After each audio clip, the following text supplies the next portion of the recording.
Asterisk welcome back to Kindness Stories, where real kindness inspires real change. If you're new here, don't forget to like, subscribe, and hit the notification bell so you never miss a story that could warm your heart or change your day. Asterisk it was the last week of April when Emily moved into the small town of Brookville. Everything about her life had just been turned upside down. Her dad had lost his job due to sudden layoffs at the manufacturing plant in their old town. Her mom, who had been battling health issues, needed a calmer place to recover, so the family packed up what little they had left and moved into her grandmother's tiny, weather-beaten house at the edge of a sleepy neighborhood.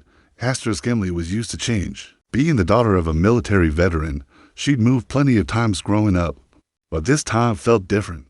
She wasn't 10 anymore, dragging stuffed animals from one room to another. She was 15 now, and this change came with a weight that she couldn't explain to anyone. It wasn't just about a new school, new people, or another chance to start over. It was about hiding how much she missed the life she used to have. Asterisk her first day at Brookville High was uneventful at first. The hallways were wide and worn down, lockers dented with years of careless shoves. Her homeroom teacher, Mr. Daniels, was kind but distracted, his voice dry as he introduced her to the class. Asterisk, this is Emily Carter. She's just moved here. Please make her feel welcome, he said before moving on to the morning announcements. Asterisk as Emily scanned the room, she caught the gaze of a few students. Some smiled politely, others whispered behind their hands. A boy with messy hair in the corner looked up and then quickly looked down, pretending to be interested in his textbook. A girl near the front with brightly colored nails gave Emily a quick nod, one eyebrow raised as if appraising her outfit. Asterisk Emily took a seat in the back, near the window. It was safer that way. Asterisk the first few days passed in a blur. No one was cruel, but no one was particularly kind either. She wasn't invited to join any groups during lunch. The few times she tried starting conversations, they ended in awkward silence. She kept her head down, did her work, and waited for the bell to ring. Asterisk it was during the second week that she met Jonah. Asterisk it happened in the library. Emily had developed the habit of spending her lunch breaks there, surrounded by the comforting smell of old books and the quiet hum of the air conditioner. She was tucked in the back, flipping through a poetry anthology, when a soft voice spoke beside her. Asterisk, hey, you like poetry? Asterisk Emily looked up, startled. A boy with dark curls and a backpack covered in hand-drawn patches stood beside her. He wasn't smiling exactly, but there was something open in his expression. Asterisk, yeah, she replied cautiously. Sort of. It's peaceful. Asterisk he nodded, looking down at the book in her hands. That one's got some good stuff. Pablo Neruda's in there. He's intense, but kind of beautiful. Asterisk she blinked, surprised. You read poetry? Asterisk sometimes. Mostly lyrics, but they count, right? Asterisk that made her smile. Sure, they count. Asterisk from that moment on, they started sitting together in the library, slowly, hesitantly. Emily began to open up. Jonah was a quiet soul, kind in a way that wasn't flashy. He didn't talk much about himself, but he listened intently whenever she spoke. He remembered the little things she told him, the names of her childhood pets, the color of her bedroom walls back in her old house, her favorite ice cream flavor. Asterisk one rainy afternoon, as they shared a table in the library, Emily asked him why he always came alone. Asterisk I don't really fit in, he said simply. People think I'm weird. Asterisk why? Asterisk he shrugged. Maybe because I like writing, or because I don't care about football, or whatever. Doesn't really matter. Asterisk Emily frowned. That's dumb. You're actually nice and interesting. Asterisk Jonah smiled then, and it was the first time she saw the full warmth of it. Thanks. That means a lot. Asterisk their quiet friendship grew.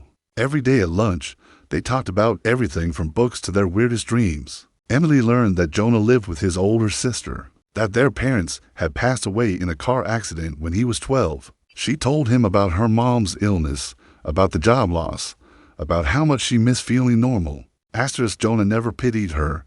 He never offered empty words like it'll get better or stay strong. He just listened. That, more than anything, made her feel seen. Asterisk, but not everyone was happy about their growing bond.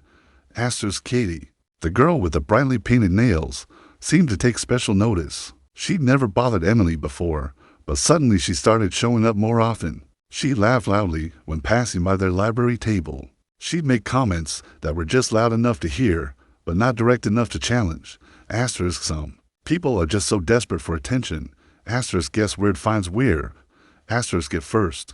Emily tried to ignore it, but one afternoon, things escalated. Asterisk they were walking down the hall after school when Jonah bumped into someone. It was Logan, one of the more popular boys in school. Tall, confident, and always surrounded by a group of loud friends. Jonah apologized, but Logan sneered. Asterisk watch where you're going. Freak. Asterisk Emily stepped forward. He said sorry. Asterisk Logan raised an eyebrow. Oh, it speaks. Didn't know you'd hired a bodyguard. Jonah. Asterisk Jonah tugged at Emily's sleeve. Let's just go. Asterisk, but Logan blocked their way. Hey, don't walk away. I'm just saying, if you're gonna hang out with losers, you might as well wear a sign. Asterisk Emily's heart pounded. Her hands trembled. But she stood her ground. You don't even know him. Asterisk I know enough. Asterisk and then, just like that, he walked off, laughing with his friends. Emily felt humiliated not for herself, but for Jonah. He didn't say a word as they left the school building. Only when they reached the edge of the sidewalk did he speak. Asterisk you didn't have to defend me.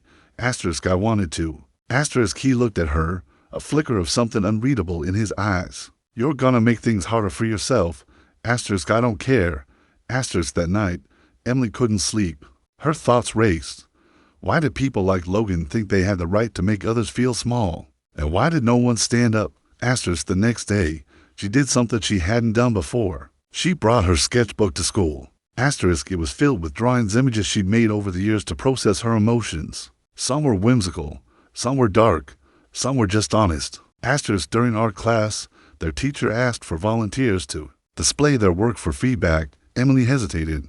Then, slowly, she raised her hand. Asterisk she walked to the front, heart pounding, and placed her sketchbook on the easel. She flipped through the pages, explaining what each one meant to her. Asterisk when she finished, the room was silent.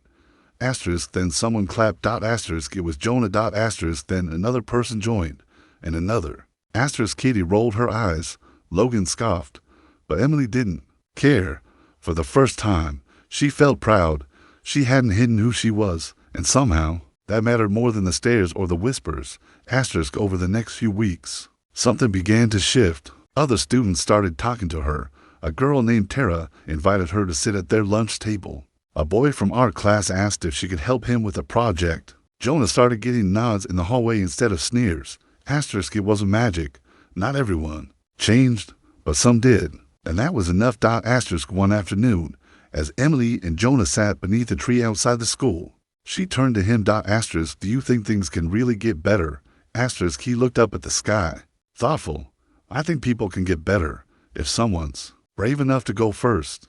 Asterisk Emily smiled. Then maybe we already have. Asterisk Jonah grinned. Maybe we have.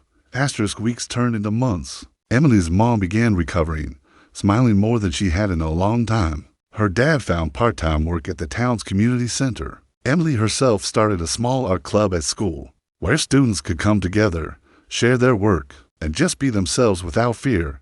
Asterisk Jonah joined, of course. So did Tara. Even one of Logan's old friends came one day, shy and quiet, asking if anyone would read his poem. Asterisk and Emily, she no longer sat in the back, avoiding eyes. She walked through the halls of Brookville High with her head held high, not because everything was perfect, but because she knew who she was and she wasn't afraid to be her anymore.